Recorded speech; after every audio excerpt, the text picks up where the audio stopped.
Dear student, very good morning, how are you. आप सब कैसे हैं। मैं PS तिवारी आपका अपनी क्लास में स्वागत करती हूँ।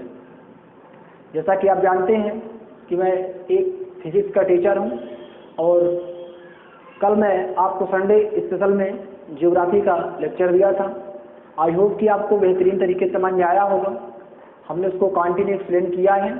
अगर आपको पढ़ने में अच्छा लगा तो आप अपना कमेंट और सुझाव जरूर दीजिए कि आप पर डे पढ़ना चाहते हैं या week by week, Sunday to Sunday या वीक में 3 डे, जैसा कुछ आपको अपना विचार लगे तो अपना विचार दें। उस हिसाब से मैं आपको ज्योग्राफी की क्लास दे पाएंगे। इसके बाद आपको और क्लासेस जैसे हमने बोला था हिंदी, ग्रामर और इसके अलावा आपको रीजनिंग, मैथमेटिक्स, जीके, जो भी आप चाहेंगे मैं पूर्णतः प्रयास करके बेहतरीन तरीके से आपको समझाने का प्रयास करूँ। धन्यवाद। दूसरी बात यह है कि आपको पता है कि भारत में वर्तमान स्थिति काफ़ी खराब चल रही है। आए दिन केसेस बढ़ रहे हैं। तो आप अपने देश, प्रदेश, जिले, अपना समाज, परिवार, घर और अपने आप को स्वयं सुरक्षित रखें। आप अनावश्यक घर से बाहर ना निकलें।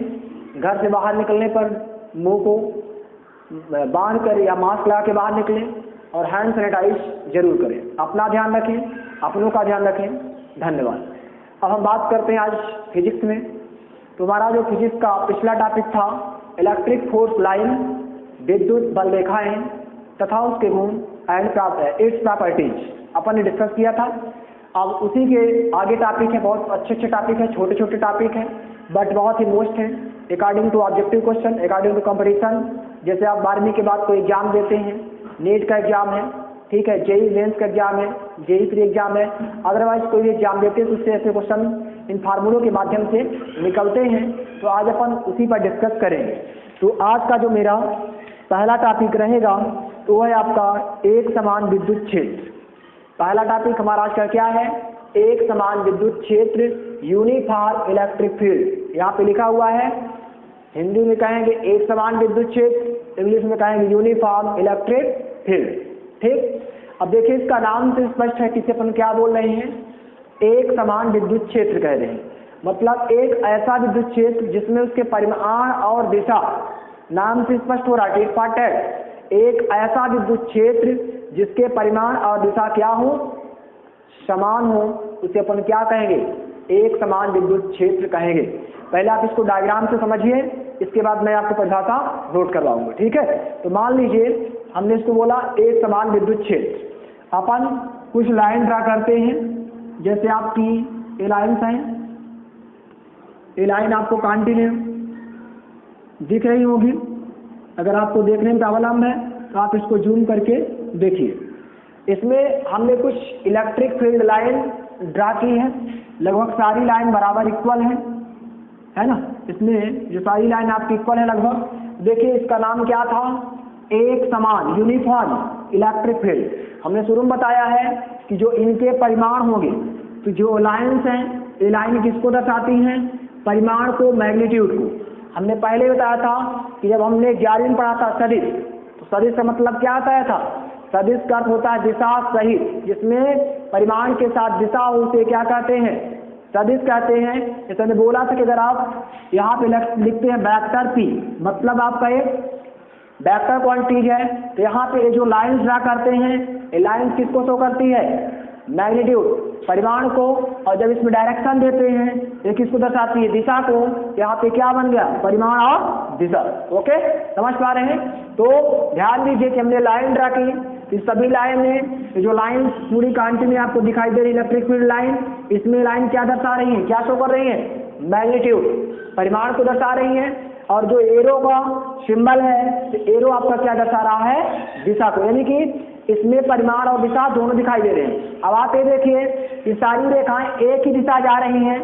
ओके, सारी रेखाएं जो आपकी इलेक्ट्रिक फील्ड लाइन्स हैं सारी एक ही साइड जा रही है। आप देखिए इसमें हमने बोर्ड में राइट साइड घुमाया है, यानी कि जो दोनों जितनी भी बल रेखाएं हैं सारी रेखा की दिशा और परिमाण समान है, इसलिए से अपन क्या कहेंगे, यूनिफॉर्म इलेक्ट्रिक फील्ड लाइन। ठीक है, एक समान विद्युत क्षेत्र लाइन। समझ गए, एक समान मतलब इसमें परिमाण और दिशा समान होंगे। समझ गए आप लोग। अब लिखिए इसकी परिभाषा, हम बोल रहे हैं, आप सुन के लिखिए और आपको इसकी स्क्रीन में परिभाषा दिखाई भी देगी। तो डालिए हेडिंग एक समान विद्युत क्षेत्र। लिखिए वह विद्युत क्षेत्र जिसके परिमाण और दिशा, वह विद्युत क्षेत्र जिसके परिमाण और दिशा दोनों समान होते हैं, परिमाण और दिशा दोनों समान होते हैं, अर्थात नियत होते हैं, उसे एक समान विद्युत क्षेत्र यूनिफॉर्म इलेक्ट्रिक फील्ड कहते हैं। लिख गया? स्क्रीन पे दिखाई दे रहा हो, पुनः रिपीट कर रहे हैं। वह विद्युत क्षेत्र जिसके प्रत्येक बिंदु पर परिमाण और दिशा मैग्नीट्यूड एंड डायरेक्शन समान होते हैं, सेम होते हैं, अर्थात नियत होते हैं, एक समान विद्युत क्षेत्र कहलाता है। ठीक है, आगे लिखे उसी के एक समान विद्युत क्षेत्र में खींची गई विद्युत बल रेखाएं, एक समान विद्युत क्षेत्र में खींची गई विद्युत बल रेखाएं परस्पर समांतर तथा समदूरस्थ होती हैं, परस्पर समांतर तथा समदूरस्थ होती हैं, मतलब समांतर होती हैं और समान दूरी पर होती है। जैसे देख पा रहे हैं आप, ये सारी रेखाएं क्या है, एक दूसरे के पैरेलल हैं, समांतर है, मतलब एक दोनों रेखाएं इनको कितना भी बढ़ा दो ये कभी एक दूसरे को कट नहीं करने वाली हैं। इनको आप चाहें तो कंटिन्यू आप ड्रा कर सकते हैं, रीवा टू सतना, आगरा टू मुंबई या भोपाल टू दिल्ली, बट ये रेखाएं कहीं किसी को इंटरसेक्ट नहीं करेंगी, नहीं काटेंगी। ठीक है, तो ये रेखाएं क्या होती हैं कि आपस में परस्पर समांतर पैरेलल होती हैं और समदूरस्थ होती है। ठीक है, समझ गए? आपको एक समान विद्युत क्षेत्र समझ में आया होगा। जैसे इससे एक आदित्य क्वेश्चन निकला कि एक समान विद्युत क्षेत्र में निम्न में से कौन सी स्थिति उत्पन्न होती है? परिमाण और दिशा दोनों समान होते हैं, परिमाण और दिशा दोनों असमान होते हैं, या इनमें से कोई नहीं। तो आप क्या बताएंगे कि एक समान विद्युत क्षेत्र में परिमाण और दिशा प्रत्येक बिंदु पर समान होते हैं। ओके, अब डालिए असमान विद्युत क्षेत्र, नॉन यूनिफॉर्म इलेक्ट्रिक फील्ड, असमान विद्युत क्षेत्र। समझ पा रहे हैं आप लोग? किसी कोई प्रॉब्लम तो क्लियर नहीं? अब बाकी आप पीछे का वीडियो कंटिन्यू देखिए, जब तक आप लगातार वीडियो को नहीं देखेंगे आपको क्लासेस समझ में नहीं आएंगे। प्लीज आप वीडियो को कंटिन्यू सारे वीडियो देखिए। इसका नाम क्या हुआ? Non uniform electric field, Hindi में कहेंगे असमान विद्युत क्षेत्र। क्या कहेंगे? असमान विद्युत क्षेत्र। देखिए उसी का उल्टा हो गया है, वहां पे क्या था? एक समान विद्युत क्षेत्र, यहाँ पे विद्युत क्षेत्र आपको क्या हो जाएगा? असमान, मतलब इनके परिमाण और दिशा न बराबर रहेंगे, इनकी दिशा भी नहीं रहेगी, कोई राइट साइड जाएगा, कोई लेफ्ट साइड जाएगा, है ना, कोई सीधा निकल जाएगा स्ट्रेट में, मतलब इनकी जो परिमाण और दिशा है तो अलग अलग असमान हो जाएंगे, सेम नहीं रहेंगे। इसलिए से अपन क्या कह दिया? असमान विद्युत क्षेत्र कहेंगे। आइए इसको भी अपन समझते हैं बाई फिगर समझने का प्रयास करते हैं।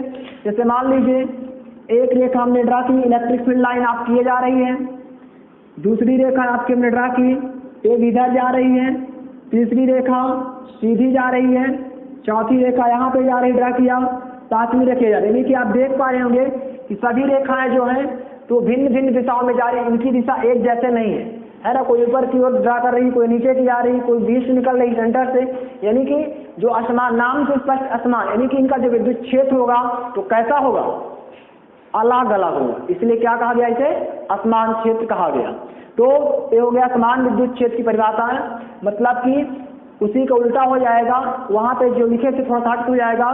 लिखिए आप, डालिए हेडिंग असमान विद्युत क्षेत्र और लिखिए इसकी परिभाषा। अगर आपसे पहला वाला समझ में आया तो आप कर सकते हैं। लिखिए वह विद्युत क्षेत्र जिसके प्रत्येक बिंदु पर, वह विद्युत क्षेत्र जिसके प्रत्येक बिंदु पर, जिसके प्रत्येक बिंदु पर विद्युत क्षेत्र अर्थात परिमाण और दिशा समान नहीं होते, अर्थात परिमाण और दिशा समान नहीं होते, असमान विद्युत क्षेत्र कहलाते हैं। मतलब इनके परिमाण और दिशा क्या होते हैं, सेम नहीं होते हैं। यूनिफॉर्म में क्या था, एक समान में कि इनके परिमाण और दिशा सेम थे, और इसमें क्या हो रहा कि इनके परिमाण और दिशा दोनों सेम नहीं, अलग अलग है। प्रत्येक बिंदु के लिए इनकी विद्युत क्षेत्र तीव्रता क्या होती है, अलग अलग होती है। इनकी परिमाण और दिशा क्या होते हैं, अलग अलग होते हैं, इसलिए से क्या कहते हैं, असमान विद्युत क्षेत्र। ठीक है, तो यहाँ पे आप फिगर उसको फर्स्ट वाले ए डालिए और इसको डालिए फिगर नंबर बी। आपको समझ में आ रहा है सभी को? लिखिए उसी के आगे, जिसके भिन्न भिन्न बिंदुओं पर विद्युत क्षेत्र भिन्न भिन्न होता है, जिसके भिन्न भिन्न बिंदुओं पर विद्युत क्षेत्र भिन्न भिन्न होता है, मतलब इसके प्रत्येक बिंदु पर, जैसे मान लो इसमें अगर कोई पॉइंट, इसमें कोई पॉइंट, इसमें कोई पॉइंट है, तो प्रत्येक बिंदु पर जो विद्युत क्षेत्र इलेक्ट्रिक फील्ड होगा, हो सकता है कि यहाँ पे कुछ और हो, यहाँ पे मोर देन हो, यहाँ पे ग्रेटर देन हो, ऐसा हो सकता है, लेस देन ग्रेटर देन, मतलब ये कहीं कम तो कहीं ज्यादा, कहीं इक्वल, यानी परिमाण और दिशा आपस में अलग अलग होंगे, बराबर नहीं होंगे। या इसी तरह कह सकते हैं कि विद्युत क्षेत्र क्या होगा, प्रत्येक बिंदु के लिए अलग अलग होता है। तो आपको एक समान और असमान विद्युत क्षेत्र शायद समझ में आया होगा। ठीक, अब अपन इसी के आगे एक छोटा सा टॉपिक लेते हैं। इसके आगे देखिए आपका टॉपिक, नेक्स्ट टॉपिक आता है वैद्युत द्विध्रुव, इलेक्ट्रिक डायपोल। बहुत ही मोस्ट टॉपिक है, और ये जब बनेंगे तो इसके आगे बहुत ही मोस्ट क्वेश्चन आएगा आपका, अक्षी और निरक्षी स्थित, एक्सियल एंड कोएक्सियल पोजीशन के लिए डेरिवेशन। तो देखिए नेक्स्ट हेडिंग आप वैद्युत द्विध्रुव, इलेक्ट्रिक डायपोल। यहां लिखेंगे अपन इलेक्ट्रिक डायपोल, वैद्युत द्विध्रुव। राइटिंग पर ध्यान नहीं दीजिए, राइटिंग मेरी नहीं आती है, ठीक है। इलेक्ट्रिक डायपोल, वैद्युत द्विध्रुव।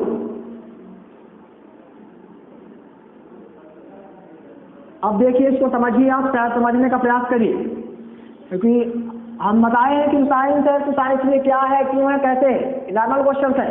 ठीक है, तो यहाँ पे आप हेडिंग पे आइए, तो हेडिंग में क्या लिखा, वैद्युत द्विध्रुव। आपने वैद्युत के बारे में पढ़ चुका है और आपने ध्रुव के बारे में भी पढ़ा है। अब यहाँ पे द्विध्रुव, द्वि मतलब संस्कृत में पढ़े होंगे, है ना, द्वि मतलब दो और ध्रुव मतलब ध्रुव, यानी कि जहाँ पे दो ध्रुव एक साथ कार्य करेंगे उसे क्या बोलेंगे, द्विध्रुव। 2017 में ऑब्जेक्टिव क्वेश्चन आया था 12वीं के एग्जाम में कि द्विध्रुव का आकार कैसा होता है, तो आप क्या जवाब देंगे, द्विध्रुव का आकार बिंदु आकार या नेग्लेक्ट होता है, नगण्य आकार मानते हैं। ठीक है, अगर ऑब्जेक्टिव क्वेश्चन में आए कि विद्युत द्विध्रुव का आकार कैसा होता है, तो आप क्या जवाब देंगे, इसका आकार बिंदु आकार का या नेग्लेक्ट पॉइंट नगण्य आकार होता है। क्योंकि हम द्विध्रुव लेते हैं, देखिए तो ऐसे मानते हैं, ये आपका प्लस क्यू चार्ज और ए आपका माइनस क्यू चार्ज। हमने माना कि ए दो आपके बिंदु हैं, ये क्या है, हमने यही मानते हैं ना, माना दो वैद्युत द्विध्रुव प्लस क्यू और माइनस क्यू है, इनका आकार देखिए यहाँ पे कैसा है, बिंदु के आकार का, और यहाँ पे भी कैसा है, बिंदु के आकार का। इसलिए हमने क्या बताया कि वैद्युत द्विध्रुव का आकार कैसा होता है, तो आप क्या जवाब देंगे, बिंदु के आकार का। समझ में आया? ये 12वीं में 2017 में ऑब्जेक्टिव क्वेश्चन आया था 1 नंबर का, विशेष ध्यान दीजिएगा। वैद्युत द्विध्रुव का आकार कैसा होता है, तो क्या जवाब देंगे, देखिए यहाँ पे मेरा फिंगर है, कैसा दिख रहा, बिंदु आकार। आप क्या जवाब देंगे, बोलिए, बिंदु आकार का। Okay, good. चलिए, ये आपका कॉन्सेप्ट क्लियर। अब अपन इसको आगे डिफाइन करते हैं। ठीक है, तो देखिए डिफिनेशन के रूप में कैसे करेंगे, तो पहले आप इसको बाय फिगर समझ लीजिए, तो डिफिनेशन आपको ऑलरेडी भाई अच्छे तरीके से समझ में आएगी। बहुत खूबसूरत ब्यूटीफुल डिफिनेशन है। तो देखिए जो इसकी डिफिनेशन होगी, तो अपन मान लेते हैं कि हम 2 पॉइंट चार्ज लेते हैं। एक पॉइंट चार्ज आपका प्लस क्यू है, थोड़ा बड़े हैं, दिख रहा है, ठीक है ना, छोटे तो नहीं, आप लोग बोलते हैं सर छोटे दिख रहे हैं, ठीक है, तो अगर कहीं छोटे हो कमेंट करिए, हम बड़े करेंगे। और यहाँ पर हमने क्या ले लिया, आपका ये माइनस क्यू पॉइंट, यानी कि यहाँ पे थ्योरी क्या बनेगी कि माना ये 2 वैद्युत द्विध्रुव हैं जो प्लस क्यू और माइनस क्यू चार्ज से मिलकर बने हैं। अब देखिए इन दोनों को क्या करते हैं, अपन मिलाते हैं और इसके बीच की दूरी क्या लेते हैं, अपन QL लेते हैं। तो ये जो पूरा डायग्राम सर्किट बना, इसे हम क्या कहेंगे, वैद्युत द्विध्रुव। यानी कि इसकी डेफिनेशन क्या बनेगी कि देखिए आवेश 2 हैं, लेकिन आवेश आपको कैसे दिखाई दे रहे हैं, अलग अलग, एक में पॉजिटिव चार्ज, एक में निगेटिव चार्ज। मतलब किसे क्या कहेंगे, फिजिक्स की भाषा हम कहेंगे विजातीय आवेश। हमने पढ़ाया था फर्स्ट वीडियो में, विजातीय मतलब अलग अलग आवेश हो, प्लस माइनस हो तो विजातीय, अगर सेम है, प्लस प्लस है, माइनस माइनस तो क्या बोलते हैं, सजातीय। तो एक आंसर क्लियर, विजातीय आदेश है, उनके बीच की दूरी क्या है, 2l। 2l को क्या बोलेंगे, अल्पतम दूरी, क्या कहेंगे, अल्पतम दूरी, न्यूनतम दूरी कहेंगे। तो यहीं से इसकी परिभाषा निकलेगी। परिभाषा क्या लिखेंगे अपन, ध्यान से सुनिएगा, पहले अपनी भाषा में देख लीजिए कि दो विजातीय आदेशों के बीच की न्यूनतम दूरी, ध्यान दीजिए, दो विजातीय आदेशों के बीच की न्यूनतम दूरी कितनी है, 2l है। तो दो विजातीय आदेशों के बीच के न्यूनतम दूरी को अपन क्या कहते हैं, वैद्युत द्विध्रुव कहते हैं। समझ में आ गया? लिखिए परिभाषा, स्क्रीन में आपको दिखाई दे रही है, लिखिए, बोल रहे हैं, लिखिए, अल्प दूरी पर स्थित, पहले हमने अपनी भाषा में बोला तो उसको भी कर सकते हैं, अब लिखिए बुक की भाषा में, अल्प दूरी पर स्थित दो समान परिमाण के, अल्प दूरी पर स्थित दो समान परिमाण के विजातीय आदेशों के निकाय को, विजातीय आदेशों के निकाय को वैद्युत द्विध्रुव कहते हैं, निकाय को वैद्युत द्विध्रुव कहते हैं। अगर आपको भूल जाएगी, आप अपने शब्दों में क्या बताए हैं, दो आदेश हैं प्लस माइनस मतलब विजातीय, क्या बताएंगे कि दो विजातीय आदेशों के बीच की जो न्यूनतम दूरी 2l है, इस 2l को अपन क्या कह रहे हैं, वैद्युत द्विध्रुव कहते हैं। ओके, समझ में आ गया? अब देखिए दूसरी चीज, जैसे आपको मैंने क्वेश्चन आया होगा सर 2l कैसे माने, इसका एक मुख्य बिंदु होगा O से प्लस P की दूरी L और O से माइनस P की दूरी L। जब L को L में ऐड कर देंगे तो L क्या हो जाएगा, 2l।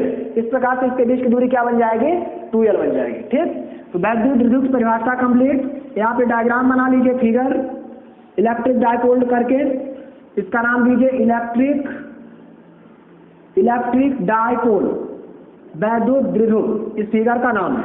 ठीक है, अब अपन इसी में और अच्छी परिभाषा निकलेगी, जैसे कि कोई पूछे कि द्विध्रुव लंबाई किसे कहते हैं, द्विध्रुव अक्ष किसे कहते हैं, तो इसी के आगे नीचे लिखिएगा, नोट लगा के लिखिए द्विध्रुव लंबाई, लिखिए दोनों आदेश के बीच की दूरी को, इस तरह आपको स्क्रीन में दिखाई देगा, दोनों आदेशों के बीच की दूरी को द्विध्रुव की लंबाई कहते हैं, दोनों आदेशों के बीच की दूरी को द्विध्रुव की लंबाई कहते हैं। ठीक है, अब देखिए जैसे कोई पूछे कि द्विध्रुव की लंबाई किसे कहते हैं, कितनी होती है, तो दोनों आदेश क्या लिखाए हैं, परिभाषा रिपीट कर रहे हैं, क्या लिखा है, काफी देखिए आप लोग सभी अपनी नोट्स बना रहे हैं ना, काफी देखिए, काफी में क्या लिखे हैं, दोनों आदेशों के बीच की दूरी, तो दूरी आपको क्या दिख रही, फिगर देखिए यहाँ पे जहाँ हम सर्कल किए हैं, दोनों आदेश बीच की दूरी क्या दिख रही है, 2l। इस 2l को अपन क्या कहेंगे, बोलिए, इस 2l को ये अपन कहेंगे द्विध्रुव की लंबाई। समझ पा रहे हैं, 2l को क्या कहेंगे, द्विध्रुव की लंबाई। अब आगे लिखे उसी के, तथा दोनों आदेशों को मिलाने वाली रेखा को, तथा दोनों आदेशों को मिलाने वाली रेखा को द्विध्रुव अक्ष डायपोल एक्सिस कहते हैं, दोनों आदेशों को मिलाने वाली रेखा को द्विध्रुव अक्ष डायपोल एक्सिस कहते हैं। ठीक, अब देखिए समझ पा रहे होंगे, जैसे आपके प्लस की चार्ज है और ये आपका माइनस की चार्ज है, हमने एक पॉइंट यहाँ लिया, एक पॉइंट यहाँ लिया, इन दोनों द्विध्रुव को मिलाने के लिए हमने क्या किया है, यहाँ पे देखिए एक रेखा खींचा है, तो जो रेखा खींचा, इस रेखा को देखिए हम अलग से बना रहे हैं, ये दोनों बिंदु को मिला रहे हैं, प्लस की और माइनस की जोड़ने के लिए हमने क्या किया, एक रेखा खींच दिया। इस रेखा को ही क्या बोलते हैं, द्विध्रुव अक्ष। इसे क्या बोल रहे हैं, रेखा को द्विध्रुव अक्ष डायपोल एक्सिस, द्विध्रुव अक्ष डायपोल एक्सिस कहते हैं। ठीक है, अच्छे से पढ़िएगा ताकि आपको बेहतरीन तरीके से समझ में आए, क्योंकि आपको जीरो से हीरो जाना है, जीरो से हीरो बनना है, ना कि हीरो से जीरो। इसलिए बेहतरीन तरीके से पॉइंट टू पॉइंट जो मैं आपको बता रहा हूँ, छोटे से छोटे पॉइंट समझने का प्रयास कीजिए। इस डिफिनेशन में 3 क्वेश्चन कंप्लीट। पहला क्वेश्चन वैद्युत द्विध्रुव क्या है, तो देखिए क्या बताए हैं कि दो विजातीय आदेश के बीच की जो न्यूनतम दूरी होती है उसे क्या बोलते हैं, वैद्युत द्विध्रुव कहते हैं। दूसरी चीज, द्विध्रुव की लंबाई किसे कहते हैं, न्यूनतम दूरी 2l को बोलते हैं, द्विध्रुव की लंबाई कहते हैं। तीसरा क्वेश्चन, द्विध्रुव अक्ष किसे कहते हैं? तो दोनों आवेश को मिलाने वाली रेखा, जो रेखा खींचे हैं इस रेखा को क्या कहते हैं? द्विध्रुव अक्ष कहते हैं। ओके, समझ में आ गया? डायग्राम बना लिया आप लोग, आगे लिखिए। वैद्युत द्विध्रुव द्वारा उत्पन्न विद्युत क्षेत्र को, वैद्युत द्विध्रुव द्वारा उत्पन्न विद्युत क्षेत्र को द्विध्रुव क्षेत्र कहते हैं। वैद्युत द्विध्रुव इलेक्ट्रिक डायपोल द्वारा उत्पन्न विद्युत क्षेत्र को, इलेक्ट्रिक फील्ड को द्विध्रुव क्षेत्र, डायपोल फील्ड कहते हैं। ठीक, अब यहाँ पे आगे कुछ एग्जाम्पल लिखी, बहुत मोस्ट एग्जाम्पल है, हम बोल रहे हैं, इससे ऑब्जेक्टिव क्वेश्चन 1-2 क्वेश्चन निकले हैं, तो आप डालिए एग्जाम्पल और फर्स्ट नंबर लिखिए एग्जाम्पल डालते। इसके 2 एग्जाम्पल हैं, एक पोलर और एक नॉन पोलर के लिए, एक ध्रुवीय अणु के लिए और एक ध्रुवीय अणु के लिए। एक संपाती होता है, संपाती नहीं होता केंद्र पर, इनके लिए लिखिए एग्जाम्पल। तो लिखिए आप एग्जाम्पल फर्स्ट, कॉपी में नोट करते जाइए, इसको हम बोलेंगे। लिखिए एग्जाम्पल फर्स्ट नंबर लिखिए, वैद्युत ध्रुव के लिए लिखिए N2H2O2, ये आपका हो गया N2 फिर कामा H2 फिर कामा O2। ठीक है, केमिस्ट्री आराम से नहीं बनती है, आपको सर पढ़ाएंगे। तो यहाँ पे N2 आपका क्या है? नाइट्रोजन है, H2 आपका हाइड्रोजन है और O2 आपका ऑक्सीजन है। N2H2O2 लिखिए, आगे लिखिएगा। आज ऐसे अणु होते हैं, N2H2O2 आज ऐसे अणु होते हैं जिनमें धनावेशों एवं ऋणावेशों के केंद्र संपाती होते हैं, जिनमें धनावेशों और ऋणावेशों के केंद्र संपाती होते हैं। पहला ऑब्जेक्टिव यहीं से निकल गया, जैसे दे दिया कि निम्न में से किस पर धनावेश और ऋणावेश के केंद्र संपाती होते हैं, तो आपको एग्जाम्पल दिया है N2H2O2।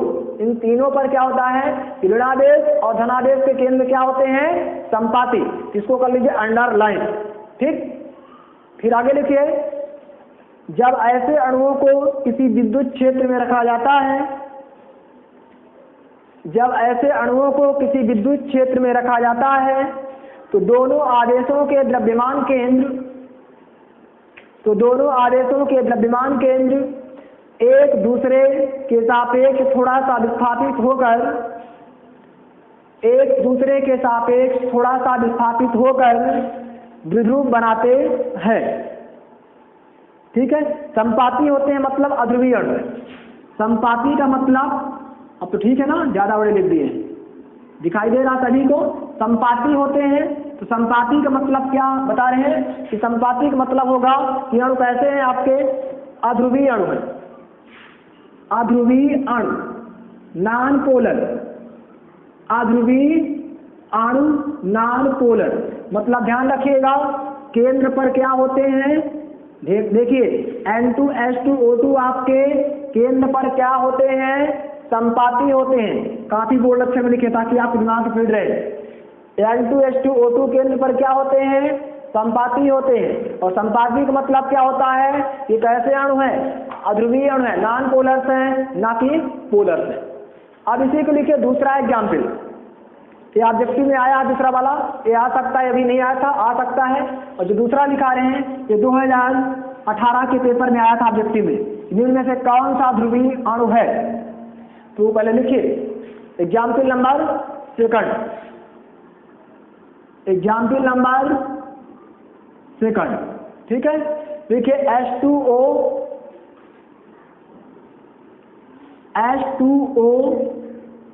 फिर लिखिए HCl, फिर लिखिए NH3। शायद आप समझ गए होंगे क्या लिखा है ना? H2O मतलब जल का फार्मूला है, वाटर फार्मूला। HCl मतलब हाइड्रोक्लोराइड और NH3 मतलब अमोनिया। ये 3 गैसेस के बारे में लिखा है। तो ऑब्जेक्टिव क्वेश्चन 2018 में क्या आया था कि निम्न में से कौन सा ध्रुवीय अणु है? तो आपके तीनों कैसे हैं? ध्रुवीय हैं। तो इनको याद रखिएगा, अगर पेपर में देगा निम्न में से कौन सा ध्रुवीय अणु है तो आप क्या लिखेंगे? अगर तीनों हैं तो सभी, यानी तो कोई एक मिलेगा। लेकिन अपने आप तो ज्यादा ओवर स्मार्ट मत समझिएगा, क्योंकि बच्चे गलती करते हैं। जैसे क्वेश्चन कैसे पूछता है कि दे दिया कि निम्न में से कौन सा ध्रुवीय अणु नहीं है। अब लास्ट में क्या लग गया, नहीं। और बच्चे ने शुरू में देखा ध्रुवीय, और शुरू में ऑप्शन में पहला ऑब्जेक्टिव H2O, तो बच्चा तुरंत ही करता है H2O। यह आपका ओवर कॉन्फिडेंस है, इसलिए क्वेश्चन को प्लीज जब आप मेन एग्जाम में बैठे, चाहे कंपटीशन हो चाहे बोर्ड हो, तो क्वेश्चन को 2 बार अच्छे तरीके से पढ़ना चाहिए, क्योंकि अधिकांश गलत होता है। जैसे तो कोई चीज़ उसमें पूछता है उसका निगेटिव है, और हम शुरू में पॉजिटिव पढ़ के उसका आंसर फर्स्ट आंसर सही देता है, अपन उसको टिक करते हैं, है ना। जैसे मान लो सिंपल क्वेश्चन है, एक क्वेश्चन दे दिया कि निम्न में से मध्य प्रदेश की राजधानी नहीं है। अब आपने आगे क्वेश्चन पढ़ा नहीं, आपने क्या पढ़ा कि मध्य प्रदेश की राजधानी, और पहला ऑप्शन दे दिया भोपाल, तो आप पहले ही टिक करेंगे भोपाल। ये हमारे और आपके बीच एक ओवर कॉन्फिडेंस होने के कारण ऐसी गलती हम लोग कर बैठते हैं। इसको अपने माइंड में फीड रखिएगा, ऐसा गलत हमको नहीं करना है। हम यहाँ पे क्वेश्चन 2 प्रकार से बनेगा। पहला क्वेश्चन, निम्न में से कौन सा ध्रुवीय अणु है, तो तीनों है तो ऑल ऑफ दिस, या निम्न में से कौन सा ध्रुवीय अणु है, 1 सही 3 गलत, जो 3 में से कोई एक मिले उसको करना है। या तीसरा टाइप कि निम्न में से कौन सा ध्रुवीय अणु नहीं है, तो 3 ए रहेंगे शुरू में, और चौथा दे सकता है आपका उपयुक्त में से कोई नहीं। तो आपको ध्यान रखना है कि इनमें से कोई नहीं होगा, ठीक है। लिखिए H2O HCl NH3 ऐसे अणु हैं जिनके ऋणावेशों और धनावेशों के द्रव्यमान केंद्र संपाती नहीं होते, जिनके ऋणावेशों और धनावेशों के द्रव्यमान केंद्र संपाती नहीं होते। ध्रुवीय पहले वाले में क्या था, ध्रुवीय में द्रव्यमान केंद्र में संपाती होते थे, यहाँ पे द्रव्यमान केंद्र संपाती नहीं होते, ठीक है। तो दोनों से आपका ऑब्जेक्टिव क्लियर। ये हम पूछ रहे हैं, आप लोग बताइएगा, तुरंत बोलिएगा, कमेंट करिए फटाक से, हम देखते हैं किसकी माइंड कितनी चलती है। क्वेश्चन अच्छे सुनिएगा, निम्न में से कौन सा ध्रुवीय अणु है। आपको 4 ऑप्शन है। पहला ऑप्शन दे दिया ClCl, दूसरा ऑप्शन दे दिया HN3, तीसरा ऑप्शन दे दिया आपको HCl, और चौथा ऑप्शन दे दिया आपको नॉन ऑफ दिस। तुरंत कमेंट करें आप लोग, क्या होगा जितने देख पा रहे हैं, नॉन ऑफ दिस। कमेंट नहीं आया सभी कभी, अच्छा जिनका आया ठीक, देखिए इसका आंसर क्या होगा, ध्रुवीय अणु पूछा है, इसमें आपको क्या दिख रहा है HCl, इसका आंसर क्या होगा HCl होगा, राइट। नोट कर लीजिए, जैसे क्वेश्चन दिया है निम्न में से कौन सा ध्रुवीय अणु है, तो 4 ऑप्शन में से क्या टिक करेंगे अपन, HCl टिक करेंगे, ओके। चलिए अब अपन आगे बात करते हैं इसी में वैद्युत द्विध्रुव आघूर्ण के बारे में, कि वैद्युत द्विध्रुव आघूर्ण क्या होता है। इलेक्ट्रिक डायपोल मोमेंट बहुत ही मोस्ट है, इससे एक फार्मूला जनरेट होगा जो कि अक्षीय और निरक्षीय के लिए रीढ़ की हड्डी की तरह कार्य करेगा। जिस प्रकार से अगर आपके शरीर में रीढ़ की हड्डी नहीं होती है तो आपका शरीर व्यर्थ है, उसी प्रकार से अगर आपके वैद्युत द्विध्रुव आघूर्ण का फार्मूला नहीं बनेगा तो आपसे अक्षीय निरक्षीय नहीं बनेगी। यानी कि आपको रीढ़ की हड्डी के बारे में बताने जा रहे हैं, है ना। तो बहुत ही महत्वपूर्ण फार्मूला यहाँ पे जनरेट होगा, तो उस फार्मूले को आप प्लीज अच्छे से माइंड में सेट करिएगा। अगर आप 100 बनेगा तो 100% मेन एग्जाम में 5 नंबर क्लियर, क्योंकि आता ही आता है अक्षीय अथवा निरक्षीय स्थिति के लिए व्यंजक। तो आप हो गए तैयार खूबसूरत परिभाषा के साथ। चलिए आइए डालिए हेडिंग वैद्युत द्विध्रुव आघूर्ण। वैद्युत द्विध्रुव आघूर्ण, वैद्युत द्विध्रुव आघूर्ण इंग्लिश में कहेंगे इलेक्ट्रिक डायपोल मूवमेंट। इंग्लिश में लिखें क्या, लिख लेंगे आप लोग, इलेक्ट्रिक डायपोल मूवमेंट लिख देते हैं। इलेक्ट्रिक डायपोल मूवमेंट, उससे हमसे इंग्लिश आती नहीं है, ये आप लोग चेक करते रहिएगा, ठीक है। इलेक्ट्रिक डायपोल मूवमेंट, वैद्युत द्विध्रुव आघूर्ण, वेरी इंपॉर्टेंट डेफिनेशन। इसका जो फार्मूला बनेगा वो और ज्यादा मस्त, ठीक है। तो पहले समझ लीजिए फिर लिख लीजिए। तो देखिए इसको समझेंगे तो कैसे समझते, इसका जो फार्मूला होगा, तो इसका जो फार्मूला जनरेट होगा तो ऐसे मानेंगे, अभी हम लोग बना चुके हैं कि माना प्लस क्यू और माइनस क्यू 2 चार्जेज, 2 बिंदु आवेश हैं जिनके बीच की दूरी क्या है 2L है। तो जो आपका वैद्युत द्विध्रुव आघूर्ण निकलेगा तो यह एक सदिश राशि है, वेक्टर पी दर्शाएंगे तो यहाँ से एक फार्मूला निकलेगा कि P बराबर Q गुणे 2L। तो ध्यान रखेंगे 2L तो आपको दिखाई दे रहा और इसमें प्लस Q चार्ज है और माइनस Q चार्ज है, मैग्नीट्यूड ऑफ चार्जेज है, परिमाण है। तो इसी से अपन क्या निकालेंगे, परिभाषा निकालेंगे। तो परिभाषा क्या निकलेगी कि देखिए ध्यान दीजिएगा फार्मूला क्या बना है, P बराबर Q गुणे 2L। P क्या आपका वैद्युत द्विआघूर्ण है। परिभाषा हम पहले फार्मूला लिखे ताकि आप परिभाषा पहले याद हो जाए। तो Q आपका आवेश है, 2L आपकी लंबाई है। तो परिभाषा यहीं से बनेगी कि दो बिंदु आवेशों के कारण आवेश और उसके बीच की लंबाई के गुणनफल को क्या कहते हैं, वैद्युत द्विध्रुव आघूर्ण कहते हैं। इसी परिभाषा सूत्र से परिभाषा बनेगी। परिभाषा लिखिए वैद्युत द्विध्रुव के किसी आवेश और द्विध्रुव लंबाई के गुणनफल को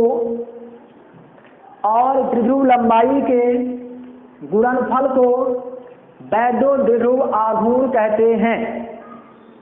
वैद्युत द्विध्रुव आघूर्ण कहते हैं। परिभाषा आपको स्क्रीनशॉट पे दिखाई दे रही है, ठीक है। सुनिए, देखिए, फिर अच्छे से लिखिए, गलत नहीं करिएगा, ठीक है। और लिखा गया इसे वेक्टर P से रिप्रेजेंट करते हैं, वेक्टर P से प्रदर्शित करते हैं, अर्थात यह एक सदिश राशि है, वेक्टर क्वांटिटीज है। सूत्र रूप में P बराबर Q गुणे 2L। लिखिए आगे, सूत्र रूप में P बराबर Q गुणे 2L। वेक्टर P बराबर कह सकते हैं Q गुणे 2L। अब आपको पता होगा, परिभाषा भी लिखाए हैं कि Q आपका आवेश है, 2L क्या है, दोनों आवेशों के बीच की लंबाई से बोले थे कि आपका प्लस Q चार्ज और ये आपका माइनस Q चार्ज, इनके बीच की दूरी 2L। तो आवेश और लंबाई के बीच गुणनफल को अपन क्या बोलते हैं, वैद्युत द्विध्रुव आघूर्ण कहते हैं, ठीक है। अब अपन इसी सूत्र से इसका SI मात्रक और बीमीय सूत्र निकालेंगे। तो सबसे पहले निकालिए आप इसका बीमीय सूत्र निकाल लीजिए। तो क्या हो जाएगा, vector P will be equal to Q means, समझ गए होंगे क्या होता है बताइए, हाँ आपको जो देख पा रहे हैं क्या होगा, Q मीन्स चार्ज, आवेश, और आवेश का बीमीय सूत्र आप पढ़े हैं। अगर मैं आपने पहला वीडियो नहीं देखा सीधा देखिए हमारे साथ, हिंदी में बता दे रहे हैं। आवेश चार्ज बराबर क्या होता है, आवेश बराबर धारा गुणे समय, करंट इनटू टाइम, ये होता है चार्ज का फार्मूला। आप लिख सकते हैं इंग्लिश में Q equal to I T, current into time. अब देखिए आप, तो धारा को किससे मेजर करते हैं, हमने बताया दूसरा वीडियो देखिए आप लोग। पहले धारा को नापते हैं एम्पियर से, हमने क्या लिखा यहाँ पे, एम्पियर। और समय को किससे मेजर करते हैं, टाइम से। तो आवेश का डायमेंशनल फार्मूला क्या निकल आया, 80। तो यहाँ पे अपन क्या रखेंगे, आवेश के लिए रख देंगे 80। समझ में आया, कि मतलब आवेश बराबर धारा गुणे समय, आवेश का क्या होता है एम्पियर, समय का T, क्या बन गया 80। अब 2L की बात करेंगे तो 2L आपका क्या है, लंबाई, लेंथ है, और लेंथ का फार्मूला आपको पता है, डायमेंशनल फार्मूला 11 में बताया था, अच्छे से देखिए, तो होता है L। तो 2L मतलब लंबाई, मिनिमम लंबाई ATL, यानी कि इसका डायमेंशनल फार्मूला बन जाएगा ATL, ठीक है। या आप जबकि दूसरे प्रकार दे सकता है, अथवा करके कि vector P equal to M0LTA, क्योंकि ये सेट करने की सीरीज है, तो पहले M, फिर L, फिर T, फिर A। बट M प्रेजेंट नहीं है, और जो भौतिक राशि उपस्थित नहीं होती उसकी घात 0 लगा के लिखा जाता है। इस प्रकार से आपका बीमीय सूत्र कंप्लीट। अब निकालिए आप इसका SI मात्रक। SI मात्रक भी कुछ पढ़ना नहीं है, बहुत सरल है। इसी फार्मूले से अपन इसका SI मात्रक निकाल सकते हैं। तो आइए निकालते हैं इसका SI मात्रक। SI मात्रक निकालने के लिए आप क्या करेंगे, ध्यान लीजिए कैसे निकालेंगे। तो फार्मूला तो आपको पता है कि क्या हुआ, vector P equal to Q into 2L, right. अब Q आपका क्या है, आवेश है, तो आवेश का मात्रक क्या होता है, पढ़ा चुके हैं। आवेश का SI मात्रक कूलम इनटू 2L मतलब लेंथ, लेंथ मतलब लंबाई, लंबाई को किससे नापते हैं? लंबाई को नापते हैं मीटर से। तो यहाँ हो जाएगा कूलम इनटू मीटर, यानी कि इसका SI मात्रक क्या बना? इसका SI मात्रक आपका बन रहा है कूलम इनटू मीटर। साथ में लिखेंगे CM, क्योंकि आपको पता है जो किसी भी राष्ट्र के साइंटिस्ट के नाम पर होता कैपिटल हो जाएगा। कूलम को कैपिटल किस दर्शाएंगे? मीटर को स्मॉल m से, तो P बराबर CM, यानी कि इसका SI मात्रा क्या बनेगा? Coulomb metre. ठीक है, अब देखिए अपन इसमें आगे लिखिए, थोड़ा सा नोट लास्ट है। देखिए अध्रुवीय अणुओं का द्विध्रुव आघूर्ण शून्य होता है, बहुत मोस्ट ऑब्जेक्टिव है। अध्रुवीय अणुओं का द्विध्रुव आघूर्ण शून्य होता है, किंतु ध्रुवीय अणुओं का द्विध्रुव आघूर्ण शून्य नहीं होता है। लिख गया? अध्रुवीय अणुओं का द्विध्रुव आघूर्ण शून्य होता है, किंतु ध्रुवीय अणुओं का द्विध्रुव आघूर्ण शून्य नहीं होता है। ठीक है, बहुत ही मोस्ट ऑब्जेक्टिव है। जैसे दे दिया खाली स्थान में कि ध्रुवीय अणुओं का वैद्युत द्विध्रुव आघूर्ण खाली स्थान होता है, तो क्या बोलोगे? ध्रुवीय मतलब शून्य नहीं होता है और अध्रुवीय मतलब शून्य होता है। ठीक है, अब आप अगर करना चाहें एक छोटा सा क्वेश्चन कर लीजिए, टाइम ज्यादा तो नहीं हुआ है, करा दें कि कल रखें? जैसा कहें आप लोग। हम चाह रहे हैं कि कल नए टॉपिक के साथ मिलें। एक क्वेश्चन लिखिए आप लोग, हम भी लिखे क्वेश्चन। देखिए एक इलेक्ट्रॉन और प्रोटॉन, एक इलेक्ट्रॉन और एक प्रोटॉन, लिख पा रहे हैं? एक इलेक्ट्रॉन और एक प्रोटॉन, ये आपकी प्रॉब्लम है।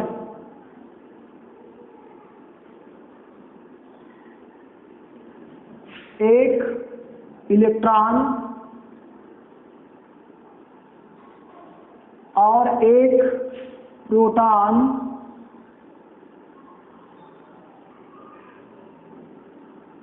एक इलेक्ट्रॉन और एक प्रोटॉन एक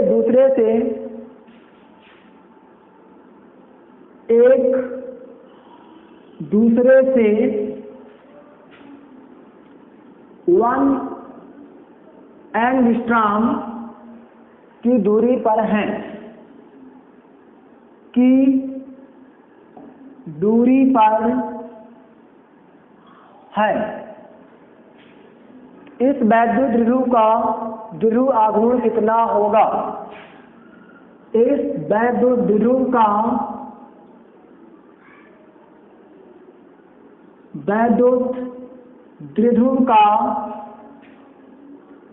द्विध्रुव आघूर्ण कितना होगा?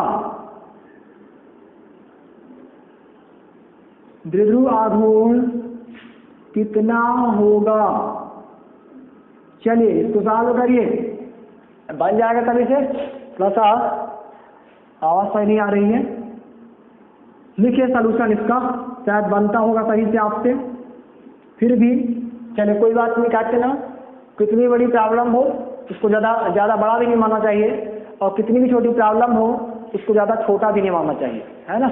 हमेशा थोड़ा सा उसको डिफिकल्ट मान करना चाहिए। तो लिखिए सलूशन, लिखिए इसका। क्वेश्चन लिख गया सभी का? लिखिए दिया है Q इक्वल टू, ये आप पढ़ा चुके हैं, Q मतलब इलेक्ट्रॉन प्रोटॉन, तो इलेक्ट्रॉन का आवेश कितना होता है? 1.6 इंटू 10⁻⁻19 कूलम। इसको याद करिए, ये ऑब्जेक्टिव में आता है कि इलेक्ट्रॉन का आवेश कितना होता है। तो दिया है Q equal to 1.6 into 10⁻⁻19 coulomb, तथा 2L इक्वल टू 1 एंगस्ट्रॉम। जो आपको दूरी दी है, दूरी कितनी दी है? देखिए दूरी मतलब 2L क्या दिया आपको? 2L बराबर 1 एंगस्ट्रॉम। अब आपने 11वीं क्लास में पढ़ा था कि 1 एंगस्ट्रॉम का मान कितना होता है?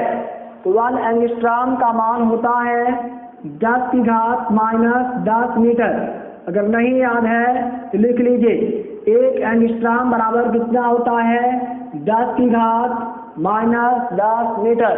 तो इसको बदल दीजिए मीटर में, तो हो जाएगा बराबर 1 गुणे 10 की घात माइनस 10 मीटर, यानी कि आवेश आपको मिल गया इतना दिया, जानते हैं, याद है। और हमने जो इसके बीच की अल्पतन दूरी आपको दिया था 1 एंगस्ट्रॉम, तो 1 एंगस्ट्रॉम बराबर क्या होता है, 10 की घात माइनस 10 मीटर। ये हम रख देंगे, चालू कर दें, तो 1 गुणे 10 की घात माइनस 10 मीटर हो जाएगी। अब आपको देखिए हमने सूत्र बता चुके हैं, सूत्र क्या होता है पता है, सूत्र होता है आपका वेक्टर P बराबर Q गुणे 2L। इस सूत्र में आपको P का मान और 2L का मान रख देना है। इस सूत्र में आपको P का मान और 2L का मान रख देना है, और रख के चालू कर लेंगे तो आपका लास्ट आंसर मिल जाएगा। तो रखिए, तो क्या हो जाएगा, P इक्वल टू Q का मान ए दिया है आपका 1.6 into 10 power minus 19 coulomb into 2L का मान ये दिया है आपका 1 इंटू 10 पावर माइनस 19 मीटर। अब वेक्टर P इक्वल टू क्या हो जाएगा, 1.6 का 1 में गुणा कर दीजिए, तो 1.6 का 1 में गुणा करेंगे तो क्या आएगा, 1.6 आएगा। अब ध्यान दीजिए कि यहाँ पे जो दिया है कितना दिया है, माइनस 10 की घात माइनस 10 मीटर होता है, तो हो जाएगा गुणे 10 की घात माइनस 19। अगर आधार समान हो तो घातांक आपस में जुड़ती है। मैथमेटिक्स फार्मूला याद कीजिए, x power m into x power m equal to x power m plus n। तो आधार समान है तो घातांक जुड़ जाएगी, तो माइनस 19 और यहाँ पे हो जाएगी आपकी माइनस 10। तो माइनस माइनस जुड़ेगा लेकिन चिन्ह क्या रहेगा, माइनस। तो वेक्टर P का मान कितना आ जाएगा, 1.6 गुणे 10 की घात minus 29, 19 10 29, minus minus minus, unit यहाँ पे कूलाम, यहाँ पे मीटर, यूनिट बन जाएगी कूलाम मीटर। यानी कि वेक्टर P वैद्युत ध्रुव आघूर्ण का मान कितना आएगा, 1.6 into 10 power minus 29 coulomb metre. इस प्रकार से हमारा ये टॉपिक कंप्लीट होता है। हम आपको कल मिलेंगे नए टॉपिक के साथ। फिर भी अगर आपको कोई डाउट है मेरी क्लास में, आपको एनी डाउट जो समझ में ना आता हो, आप पूछताछ हमसे बात करें, कमेंट करें, जो भी होगा मैं समझाने का प्रयास करूंगा। और जो कमी उसे बताइए आप प्लीज़। और आप मेरे चैनल को प्लीज़ लाइक करें और कमेंट के माध्यम से शेयर बात डिस्कस करें कि क्या कैसा लग रहा है, और सब्सक्राइब जरूर करें। और अपने दोस्तों के साथ, जो आपके दोस्त बेस्ट 5 दोस्त हैं, उनको शेयर कीजिए, सिर्फ 5 को, ठीक है। आप सिर्फ 5 जो आपके बेस्ट 5 उनको अपने बीच में रखिए, शेयर कीजिए, हो सकता है कि उनको भी पढ़ने में मजा आए, ठीक है। तो मैं आशा करता हूँ कि आप हमारे साथ हैं, बने रहेंगे। तब तक के लिए धन्यवाद। Thank you for watching video.